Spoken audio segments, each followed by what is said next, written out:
Shalom, selamat pagi Bapak Ibu Jemaat GKI Kelasi Solo yang dikasihi Tuhan Yesus Kristus.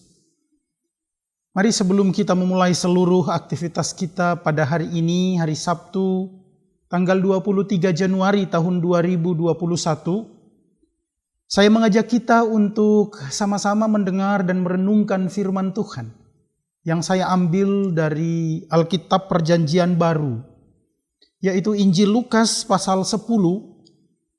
Lukas pasal 10 kita baca dari ayat 13 sampai dengan ayat 16. Namun sebelum firman Tuhan ini kita baca dan renungkan, saya mengajak kita untuk berdoa memohon bimbingan Roh Kudus. Mari kita berdoa. Kami menaikkan syukur kepadamu ya Allah, karena anugerah-Mu yang kami peroleh. Kami boleh bangun pada pagi hari ini dengan selamat, dan sebentar lagi kami akan memulai seluruh aktivitas kami. Kami sadar sungguh bahwa kami lemah, karena itu kami mohon ya Allah, Engkau menyertai kami saat kami membaca dan merenungkan firman Tuhan ini. Beri kekuatan kepada kami, dan kami boleh mengerjakan semua kehendak-Mu pada hari ini dengan penuh sukacita. Berfirmanlah ya Allah, karena kami telah siap mendengar. Di dalam nama Tuhan Yesus firman yang hidup, kami berdoa. Amin.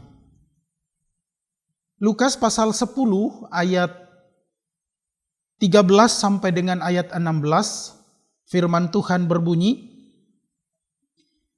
"Celakalah engkau Korazim, celakalah engkau Betsaidah, karena jika di Tirus dan di Sidon terjadi mujizat-mujizat yang telah terjadi di tengah-tengah kamu, sudah lama mereka bertobat dan berkabung. Akan tetapi pada waktu penghakiman, tanggungan Tirus dan Sidon akan lebih ringan daripada tanggunganmu. Dan engkau Kapernaum, apakah engkau akan dinaikkan sampai ke langit? Tidak. Engkau akan diturunkan sampai ke dunia orang mati. Barang siapa mendengarkan kamu, ia mendengarkan aku. Dan barang siapa menolak kamu, ia menolak aku. Dan barang siapa menolak aku, ia menolak Dia yang mengutus aku." Demikianlah Injil Yesus Kristus. Haleluya. Bapak Ibu yang saya kasihi dalam Tuhan Yesus Kristus, hari ini kita sampai pada penghujung Minggu Epifania ketiga. Besok kita akan memasuki Minggu Epifania keempat. Epifania artinya manifestasi atau penampakan. Di dalam kisah yang kita baca ini, sedikitnya menggambarkan tentang bagaimana Yesus hadir, menyatakan diri dalam kehidupan manusia. Bagaimana Allah hadir dan menampakkan diri bagi manusia. Dan Allah hendak menyatakan kerinduannya untuk membebaskan manusia dari dosa. Namun apa yang terjadi Bapak Ibu? Manusia acap kali menolak dan tidak peduli.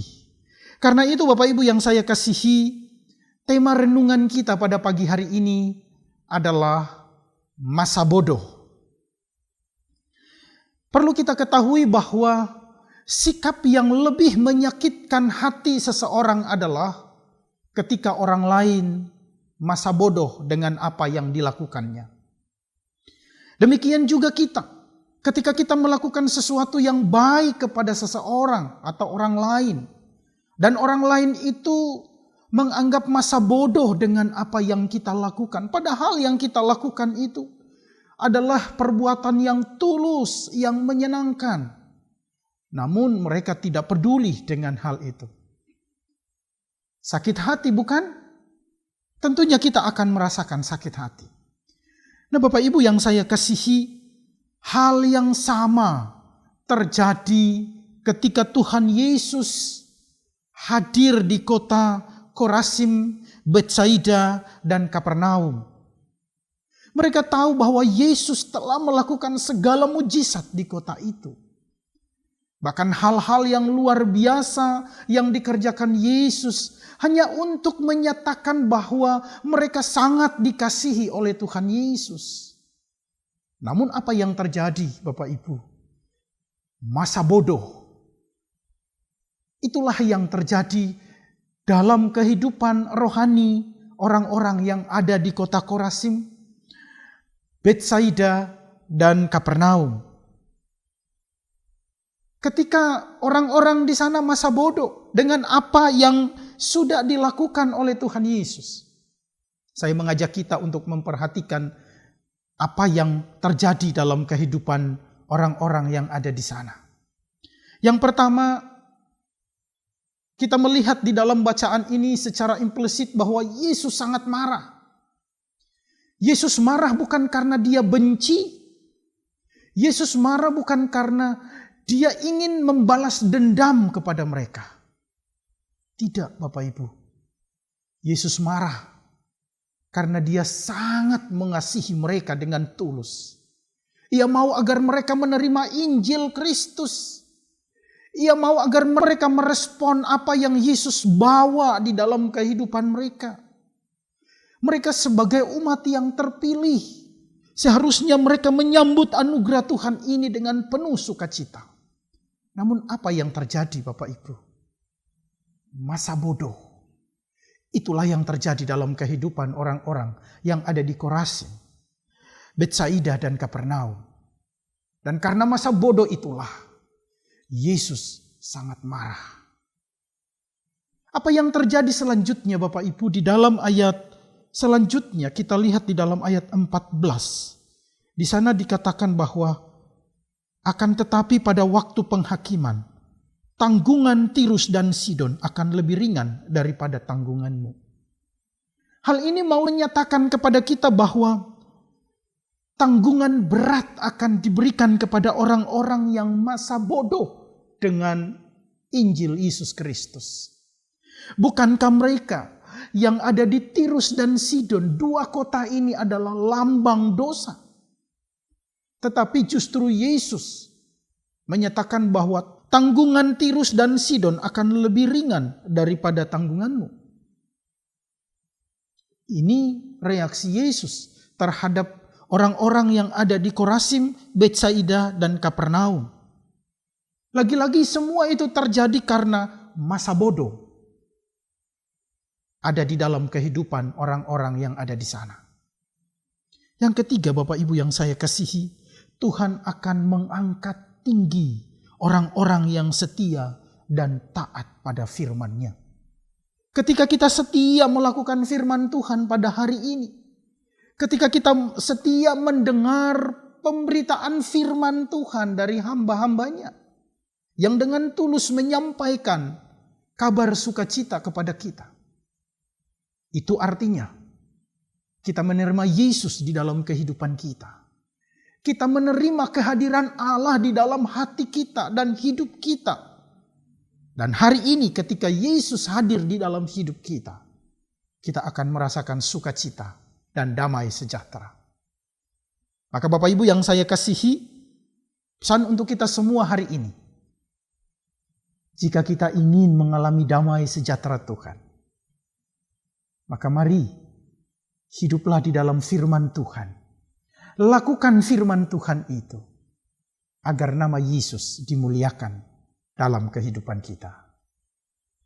Tuhan memberkati kita semua. Amin.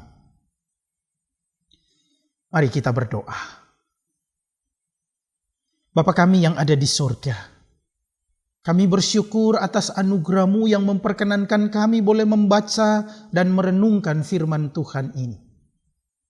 Kami mohon kuat kuasa Tuhan menyertai kami di sepanjang kehidupan kami hari ini. Dari pagi hingga malam nanti. Kasih setia Tuhan selalu menyelimuti kami. Dan apa yang kami rencanakan dan kami kerjakan hari ini, senantiasa seturut kehendak-Mu dan menyenangkan hati-Mu. Kami berdoa untuk jemaat Tuhan di GKI Kelasi Solo, dimanapun kami berada. Tuhan lawat kami. Kami butuh pertolongan Tuhan. Kami butuh kuasa Tuhan dan kehadiran Tuhan di dalam hidup kami. Karena sesungguhnya kami tidak dapat menghadapi setiap pergumulan di dalam hidup kami tanpa Tuhan. Terima kasih atas anugerah-Mu yang kami peroleh di sepanjang hidup kami. Ya Tuhan, kami berdoa untuk pelayan-pelayan Tuhan di GKI Kelasi Solo, dimanapun Tuhan tempatkan. Biarlah hikmat Tuhan menyertai kami semua. Dan firman Tuhan yang kami sampaikan, itu menghadirkan kemuliaan Kristus di dalam kehidupan umat Tuhan. Jauhkan kami dari sakit penyakit. Jauhkan kami dari kuasa-kuasa si jahat. Dan biarlah hidup kami sebagai gereja-Mu senantiasa di dalam penyertaan Tuhan. Kami mau serahkan hidup kami sepenuhnya ke dalam tangan pengasihan-Mu. Di dalam nama Tuhan Yesus kami berdoa. Amin.